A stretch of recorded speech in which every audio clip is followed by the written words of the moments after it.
कदम दे, एक बार बड़े हार के साथ, एक बार जिंदाबाद जिंदाबाद जिंदाबाद कांग्रेस पार्टी जिंदाबाद जिंदाबाद जिंदाबाद। आड़ोती के सेन प्रहलाद गुंजन जी आपके लोकसभा के प्रत्याशी हैं। बहुत ही वरिष्ठ नेता मेरे आदरणीय हरिमोहन शर्मा जी आपके लोकप्रिय विधायक, मेरे छोटे भाई जो चीते की सी फूर्ति रखता है अशोक चांदना जी, हमारे 2 साल एनडीए की मोदी जी की, ये 3 कानून ऐसे हैं जो यूपीए सरकार के समय में बने और मोदी जी की सरकार 10 साल रही।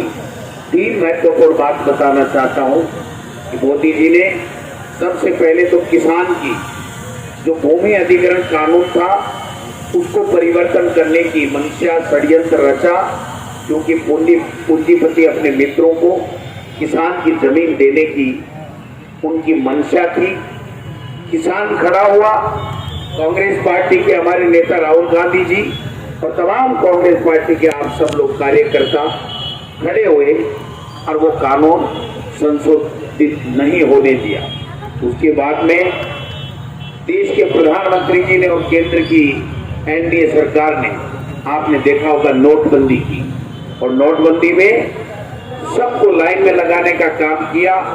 बड़े जो पूंजीपति थे जिनके पास काला धन था, उन्होंने बैकडोर से तमाम काले धन को सफेद धन करने का काम किया और दूसरी पॉलिटिकल पार्टियों के पास में धन नहीं बचे, उनको अच्छे तरीके से बराबर का अपना चुनाव लड़ने का अधिकार नहीं हो, इस तरीके की षड्यंत्र रच के उन्होंने व्यवस्था करने का काम किया। उसके बाद में किसान जिसको अन्नदाता कहा जाता है, उस अन्नदाता के ऊपर 3 काले कानून लाद करके उसकी खेती और खेती की उपज उन्होंने हथियाने का तरीका लिया और आपने देखा होगा कि 15 महीने तक किसान खून के आंसू रोता रहा, संघर्ष करता रहा। 700 किसान शहीद हो गए, लेकिन परवाह नहीं की और वो 3 काले कानून देश के प्रधानमंत्री को माफी मांगते हुए देश के किसान अन्नदाता से वापस लेने पड़े और लिखित में समझौता किया कि हम एक कमेटी बैठाएंगे, स्वामीनाथन आयोग की रिपोर्ट लागू होगी, एमएसपी का कानून बनेगा और किसान का कर्जा माफ होगा। मैं पूछना चाहता हूं कि 26 महीने हो गए उस लिखित समझौते को, कहां है वो लिखित समझौता? कहां है स्वामीनाथन आयोग? कहां है उसकी रिपोर्ट लागू?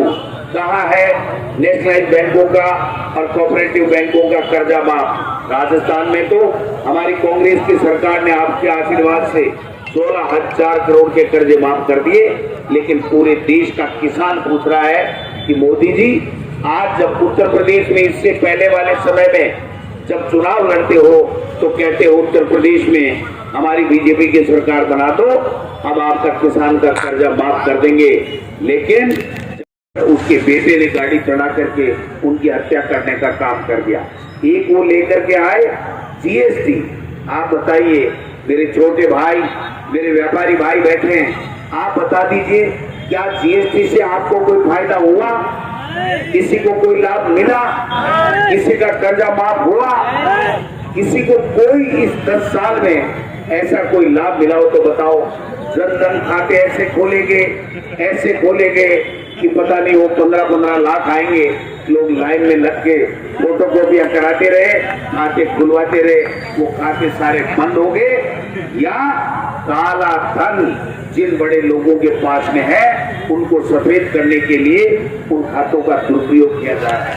अब तो हद हो गई जब देश के प्रधानमंत्री जी भ्रष्टाचार मिटाने की बात करने के लिए जाने जाते हैं, जोर जोर से कहते हैं भ्रष्टाचारियों को जेल में डालूंगा, भ्रष्टाचार समाप्त करूंगा। मैं मोदी की इस पावन धरती के ऊपर पूछना चाहता हूं कि इलेक्ट्रॉन बॉन्ड के माध्यम से जो घोटाला हुआ, जो काम के बदले चंदा लिया गया, घूस ली गई, जो सीबीआई इनकम टैक्स और ईडी का दुरुपयोग किया गया, जिनको चोर बता करके मुकदमे दर्ज किए गए, उन लोगों से चंदा लेकर के और घूस लेकर के उनके ऊपर एफआईआर लगाने का काम किया, और जिन लोगों के खिलाफ मुकदमे दर्ज किए उन लोगों को तो 10,000, 20,000, 50,000 करोड़, 70,000 करोड़ के आरोप लगाएंगे। देश के भ्रष्टतम मंत्री और मुख्यमंत्री बताया गया।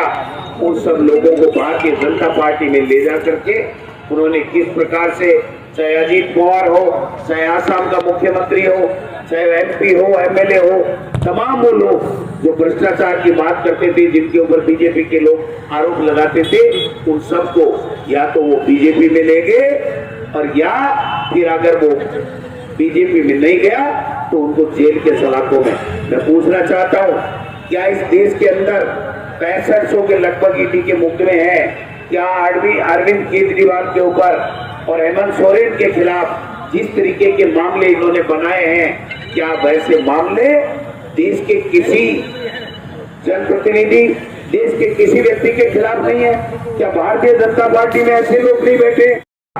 आज असम का मुख्यमंत्री को मोदी जी सबसे भ्रष्टतम बताते थे, वो व्यक्ति आज असम का मुख्यमंत्री है। जिस अजीत पवार के लिए कहते थे कि फडणवीस जी वहां के पूर्व मुख्यमंत्री, कि अगर बीजेपी की सरकार आ गई तो हम इनको जेल में चक्की पीसिंग, चक्की पीसिंग, चक्की पीसिंग, इससे ये चक्की राज करेंगे, राज करेंगे, राज करेंगे, उप मुख्यमंत्री बना रखा है।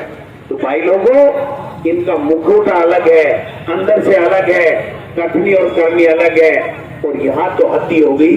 जब कोटा में, जब मैं नामांकन सभा में गुंजन साहब के आया था, मैं सलूट करता हूँ कोटा बूंदी की धरती को, कि वो जलवा मैंने देखा, वो लोग आशीर्वाद देने के लिए आए। गुंजन साहब, आप शेर हो, आपने लोगों का प्यार जीता है, आपने लोगों का दिल जीता है, और आपके विपक्षी ने केवल अपना घर बनने का काम किया है, इसके अलावा कुछ नहीं किया है। ये साबित होता है। आज 12 सीटें पहले फेज के अंदर कोई 1-2 आ जाए तो भलाई भाई जी, बाकी सूपड़ो साफ हो गई।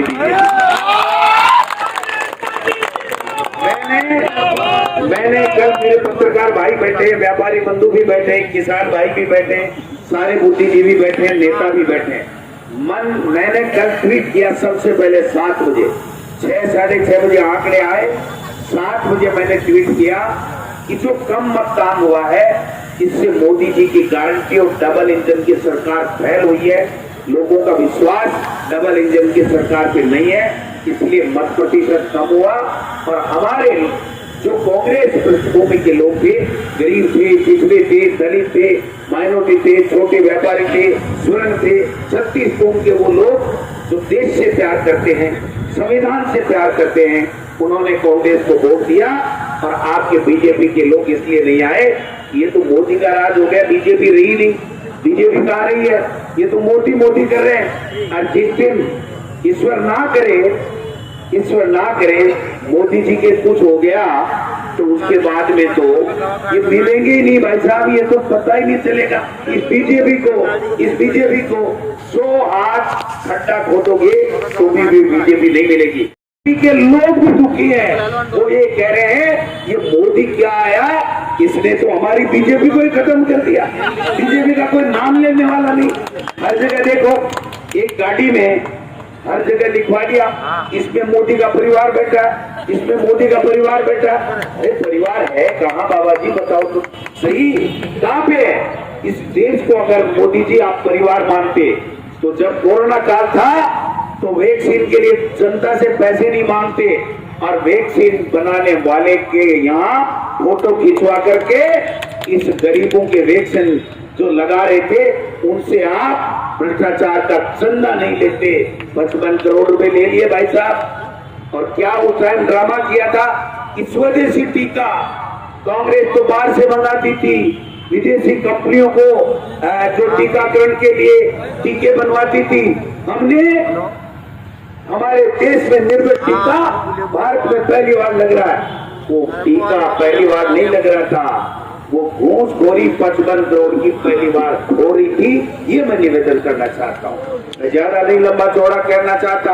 मैं एक कांग्रेस के तमाम कार्यकर्ता और इंडिया गठबंधन के लोगों से आग्रह करना चाहता हूँ कि ये वही ओम बिरला जी हैं, ये वही ओम बिरला जी हैं जिन्होंने हमारे नेता राहुल गांधी जी की सदस्यता 1 घंटे के अंदर समाप्त की थी। ये वही ओम बिरला जी हैं जिन्होंने 150 चुने हुए सांसदों को लोकसभा से बाहर निकाल करके काले कानून पारित करवाए आनंद फानन में। ये कभी न तो कानून को मानने वाले हैं, न आपको मानने वाले हैं, न आपके काम करने के लिए पैदा हुए। ये केवल अपना घर बनने के लिए पैदा हुए हैं। ये आपका हाड़ोती का जो शेर है, मैं गारंटी लेके जाता हूँ। मैं जब ये बीजेपी में थे, मैं कांग्रेस में था और हम लोग कमेटियों के साथ जाया करते थे।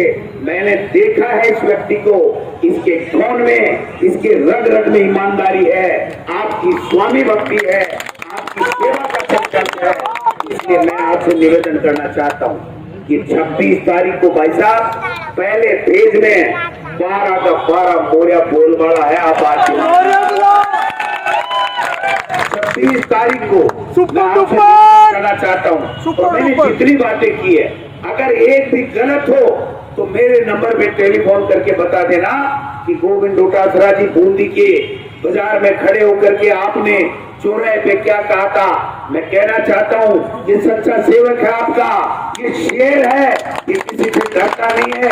इसलिए गोविंद डोटासरा नामांकन में भी आया था, आज भी आया और 26 तक गुंजल साहब जितनी बार बुलाओगे गोविंद डोटासरा आपके लिए आएगा।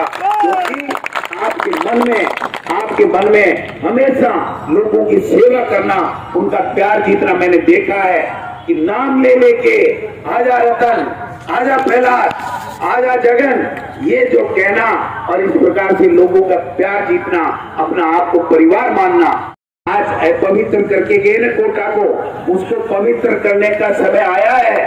26 तारीख को आपके सामने एक मशीन आएगी, उस मशीन पे 3 नंबर पे प्रहलाद गुंजल का नाम आएगा। प्रहलाद गुंजल के नाम के आगे ये जो फोटो है ना आपकी, ये प्रहलाद गुंजल आपका सेवक, आपका भाई, आपका भतीजा, आपका साथी, आपका सेवक है। इसकी फोटो आएगी और उस फोटो के आगे हाथ का निशान आएगा।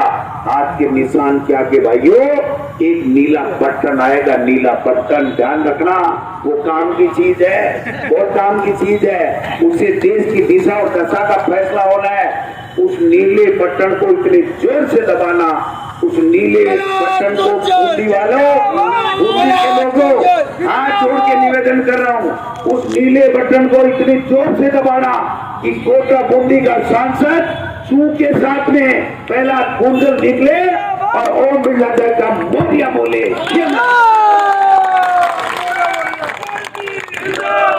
बुला दोगा के? बुला दोगा? तो बुला दोगा जना मैं थाकी गए छोड़ दूं। Super duper. लेकिन मैं एक बात कहना चाहूँ, जब मनन करियो, जब सोचियो, जितना भी लोग मेरी बात सुने या सोशल मीडिया के, कि प्रहलाद गुंजल कैसा व्यक्ति है और आपका बीजेपी का सांसद कैसा व्यक्ति है। उनको अपने काम से, अपने व्यापार से मतलब है और प्रहलाद गुंजल को आपकी सेवा से मतलब है। ये दोनों में फर्क है। और देश में जो इंडिया गठबंधन बनेगा, मैं आपको बड़ी बात कह के जा रहा हूँ, पार्टी का प्रदेश अध्यक्ष होने के नाते इंडिया गठबंधन की सरकार बन रही है और जो लोकसभा के स्पीकर को हराएगा उसकी राज में भागीदारी होगी। ये मैं आपसे निवेदन करता हूं। राज में भागीदारी ओम बिरला जी की देख ली और आज इंडिया गठबंधन की सरकार बन रही है 4 जून को। आप प्रहलाद गुंजल की राज में भागीदारी देखना, आपका नक्शा बदल देंगे, आपके जीवन में खुशहाली कर देंगे। आपके साथ मिलकर के आपके जितने भी समस्याएं हैं उनका समाधान करेंगे। ऐसे व्यक्ति को जिंदा रखना जरूरी है, जो वसूलों में जीता है, किसी के तलवे नहीं चाटता है, खुददारी है इनके खून में। ये आदमी जोरदार है, आप आपके शेर को मैं सैल्यूट करता हूँ, आपको सैल्यूट करता हूँ और आपसे पुनः निवेदन करता हूँ कि ऐसे व्यक्ति को एक बार लोकसभा में भेज करके देखो, ये कोटा बूंदी का नक्शा बदल देगा। इन शब्दों के साथ आपने मेरा सम्मान किया। तमाम नेताओं से देश से प्यार करते हैं, लोकतंत्र को बचाना है, संविधान को बचाना